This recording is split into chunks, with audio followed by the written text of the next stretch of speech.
Sarah pushed open the creaky gate, a worn duffel bag slung over her shoulder. Her eyes scanned the front garden of the old Queenslander cottage. Unkempt grass, weeds bursting through the cracks in the concrete path, several paperbark trees desperately in need of pruning.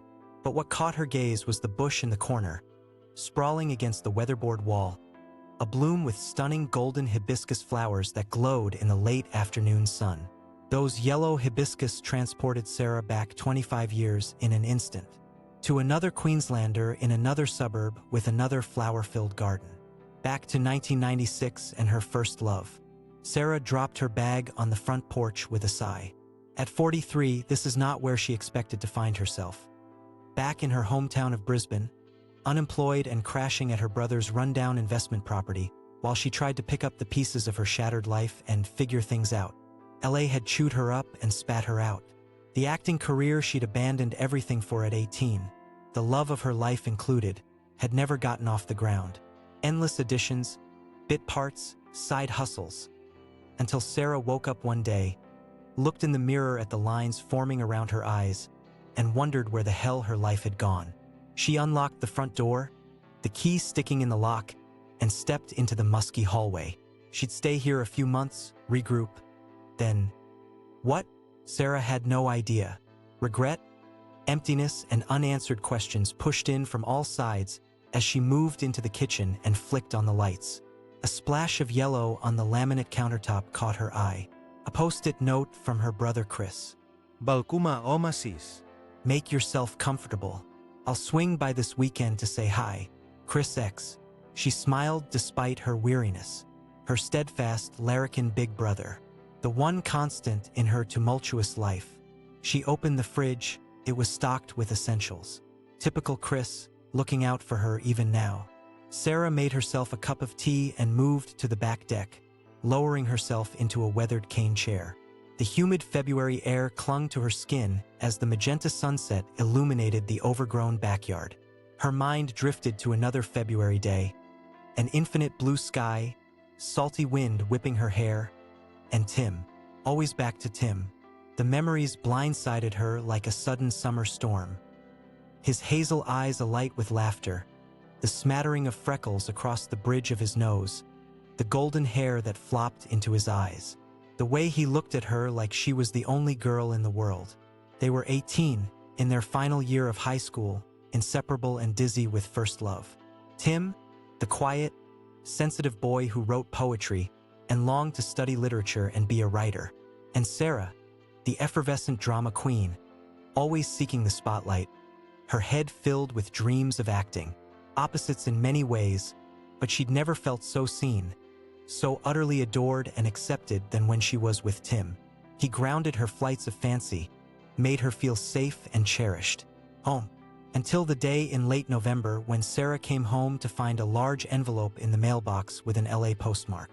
Her fingers trembled as she ripped it open, heart pounding as she scanned the letter inside. She'd been accepted into a prestigious acting program in Los Angeles she'd auditioned for on a whim. It started in January. Sarah remembered racing to Tim's house, giddy with excitement and opportunity. The look on Tim's face when she told him, the way he'd held her tight, told her she had to go follow her dreams, even as his eyes glistened with tears. They'd made love that night desperately, achingly, and as they lay twined together afterwards, gazing up at the glow-in-the-dark stars stuck on Tim's bedroom ceiling, cold reality began to seep in. This would be goodbye. There was no way they could make it work long distance, not with Sarah chasing her future in the States and Tim studying literature at UQ. She was wrenching herself free to follow a burning ambition, while he was left watching her leave. His steadfast love somehow not enough to bridge the growing chasm between their diverging paths. She flew out 3 days after Christmas. Her mother drove her to the airport, her hands white-knuckled on the steering wheel. Her father and Chris waited at the departure gate, smiles plastered on their faces that didn't reach their worried eyes. And Tim was there until the final boarding call, holding Sarah as if he'd never let go. He'd shoved a folded piece of paper into her hand as she walked towards the gate. "I love you. I'll always love you. Don't forget that," he'd said, his voice hoarse. Sarah unfolded the piece of paper on the plane with shaking hands. In Tim's neat script was a poem, an ode to his love for her. Tears blurred the words as the engines roared to life. That poem stayed folded in her wallet for years. Sarah pulled it out and read it often, especially in those first lonely months in LA, when homesickness threatened to pull her under and her dreams felt foolish and unattainable. It was a talisman, a symbol of the steadfast love she'd left behind.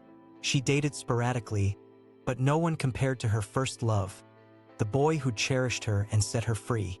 Years slid by in a haze of hustle. The occasional visit home for Christmas, her family greeting her with tight hugs and hopeful questions that she'd deflect with airy platitudes about her journey. Her mother sent care packages filled with Tim Tams and Vegemite. Her father's occasional emails were filled with gentle inquiries about her well-being. Chris flew over a few times, taking her out for beers and regaling her with his latest misadventures. She asked about Tim only once, in a late-night phone call with her mom a year after she'd left. "He's doing fine, love. Studying hard.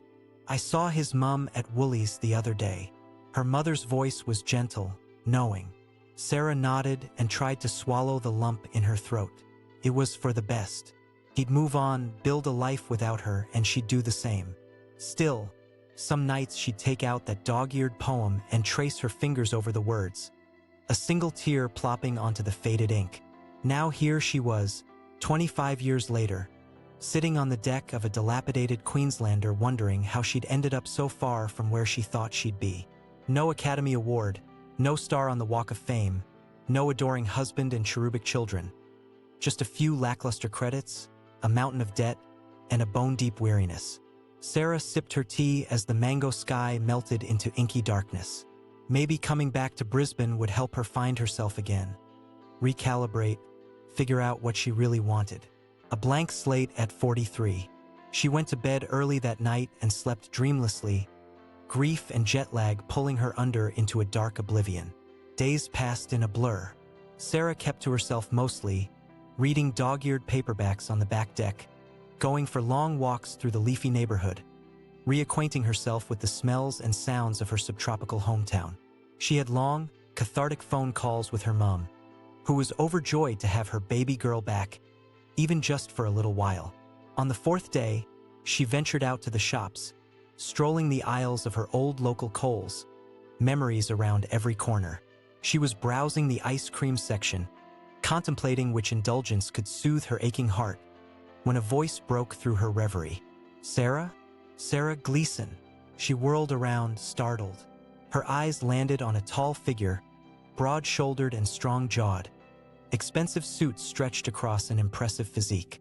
Cropped dark hair peppered with silver at the temples, warm brown eyes, an aquiline nose.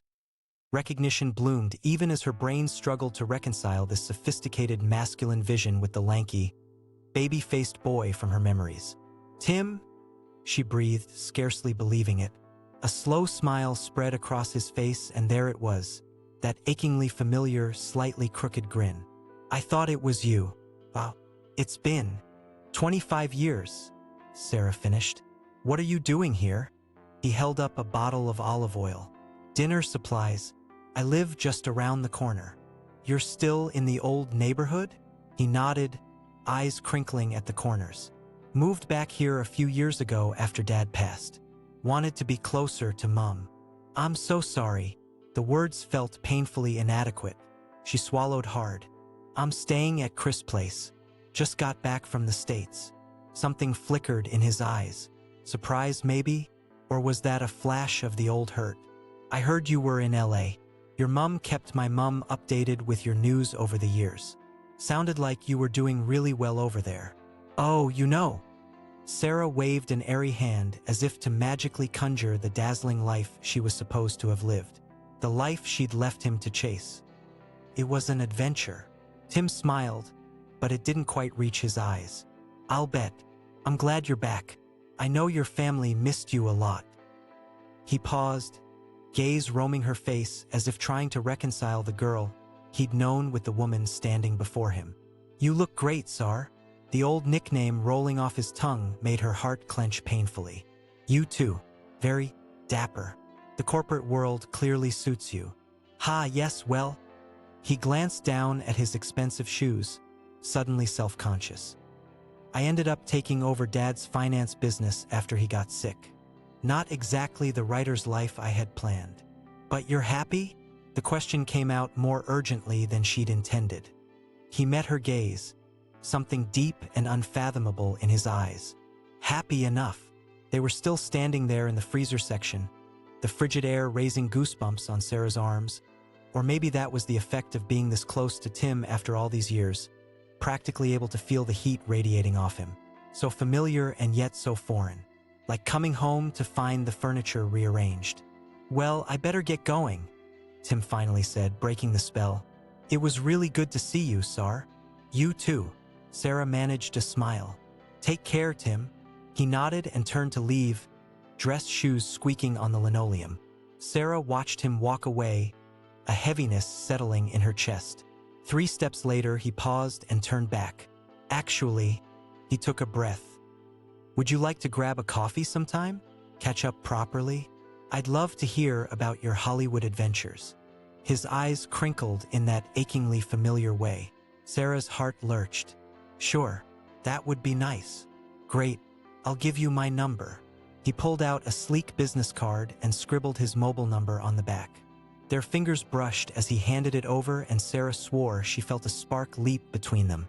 I'll call you, she said, trying to keep the tremor from her voice. Tim smiled, a real smile this time that made him look years younger. I look forward to it. See you soon, Sarah. Then he was striding away again, confident and sure-footed, a far cry from the awkward boy she'd known.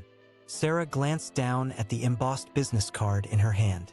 Timothy James Bennett, Senior Financial Advisor. She walked home in a daze, barely registering the magpie warbling in the jacaranda tree or the riotous pink bougainvillea tumbling over a nearby fence. Tim, here. Wholly different and yet achingly the same. That night, curled up in bed, Sarah dug the dog-eared poem out of her wallet and ran her fingers over the achingly earnest words.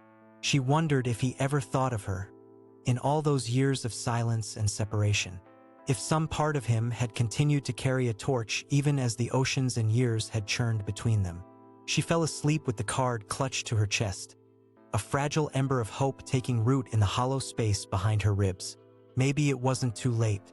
Maybe, after swerving in the wrong direction for so long, the universe was finally bending back towards the path she was always meant to walk. The path that would lead her home. Sarah called Tim the next day, her fingers shaking as she dialed the number. They made plans to meet for coffee that weekend at a new cafe on the river. The morning of their date dawned bright and clear.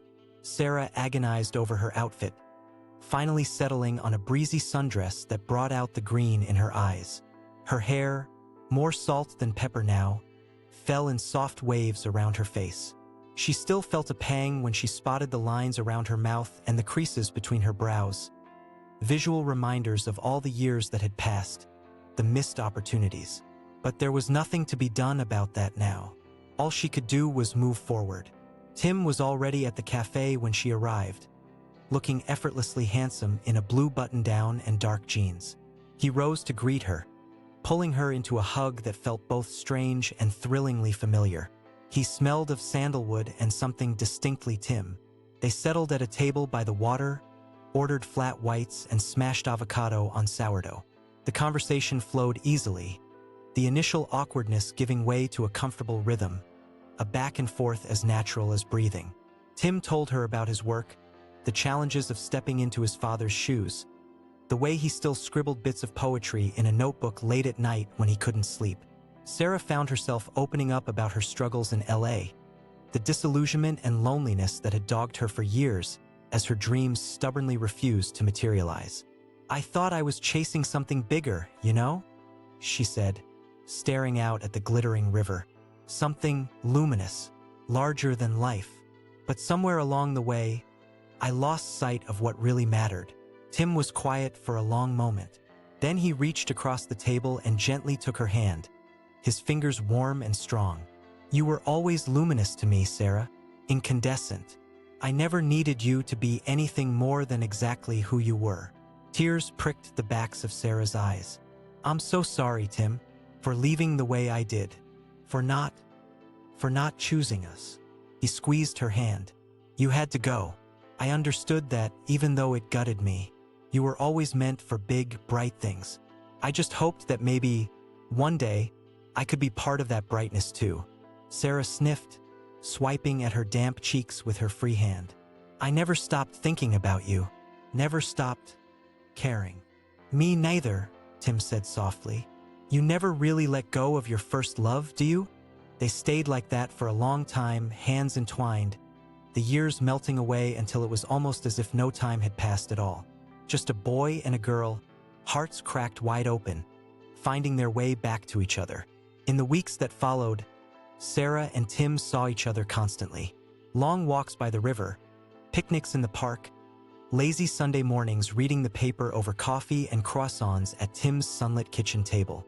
It was both thrillingly new and soothingly familiar, like coming home after a long time away and finding everything just as you left it. Slowly, gently, they relearned each other. The curves and planes of each other's bodies, the way their hands fit together just so. The sound of Tim's sleepy chuckle in the morning, the citrusy scent of Sarah's shampoo, all the little intimacies that added up to love. There were moments of friction, of course. Moments when the weight of the lost years pressed in, when insecurities and doubts crept in like shadows. But they weathered those moments together, clinging to the soft, sturdy thing unfurling between them. Sarah started writing again, little vignettes and character studies that she showed to Tim late at night, her head on his chest, his fingers carding through her hair. He thought she was brilliant, told her so constantly, his faith in her unwavering. It made her feel brave, lit up from within. The months slipped by in a haze of honey-colored happiness. And then one day in late November, as the jacarandas burst into riotous purple bloom, Tim asked Sarah to meet him at New Farm Park. She found him by the river, hands shoved in his pockets, a small smile playing about his lips. He reached for her as she approached, folding her into him, his heart beating strong and steady beneath her cheek. I have something for you, he murmured. Sarah tilted her head back to look at him. What is it? Tim pulled a folded piece of paper from his pocket and handed it to her. Sarah's heart seized as she recognized the creased page, the achingly familiar handwriting. It was his poem, the one he'd given her all those years ago at the airport. You kept it, she breathed. I never stopped loving you, Sarah. Not for a single day. Tim's voice was thick with emotion. And I don't want to waste any more time. I want to spend the rest of my life with you, if you'll have me. He reached into his pocket again and pulled out a small velvet box. When he opened it, a sparkling vintage ring nestled inside, an opal flanked by 2 glittering diamonds. It was my grandmother's, he said softly. She and my grandfather had the kind of love I always wanted for myself. The kind of love I only ever felt with you. Tears were flowing freely down Sarah's face now. She cupped Tim's bearded jaw in her palm, scarcely able to believe this was real. Yes, she managed through the tangle of emotion clogging her throat. Yes, Tim. Of course it's yes. It's always been yes. He crushed her to him then, and they stayed like that for a long time, the sun sinking slowly over the river, painting the sky in streaks of gold and pink. They were married 6 months later in a small, sunlit ceremony in the backyard of the old Queenslander where their love story began. Sarah wore a gauzy white dress and carried a bouquet of yellow hibiscus blossoms, a symbol of the enduring, vibrant love she and Tim had found their way back to after so many lost years. As she walked down the grassy aisle on her father's arm, Sarah's eyes found Tim's. He was beaming, eyes bright with unshed tears, and she knew in that moment that this was where she belonged, that every twist and turn and wrong direction had led her here, to this perfect, shining instant. They exchanged vows beneath the sprawling poinciana tree, promising forever in front of their beaming families and misty-eyed friends. And when Tim pulled her in for their first kiss as husband and wife, Sarah felt the last missing piece of herself slot into place. She was whole. She was home. Their love story had not been a straight line. It had been a winding, bumpy path strewn with detours and potholes. But that just made the destination all the sweeter. made the love they'd found all the more precious and hard-won. Sarah never made it big in Hollywood, but she found something infinitely better, more luminous than any spotlight or glittering award. She found a love that sustained, that buoyed, that burnished, a partner to weather every storm with, a hand to hold in the darkness. And as she and Tim swayed together on the makeshift dance floor to an old, familiar love song, the last tinges of regret and longing melted away, replaced by a bone-deep contentment, a quietness of spirit. She was exactly where she was meant to be, in the arms of the man she was meant to love. And that was more than enough. It was everything.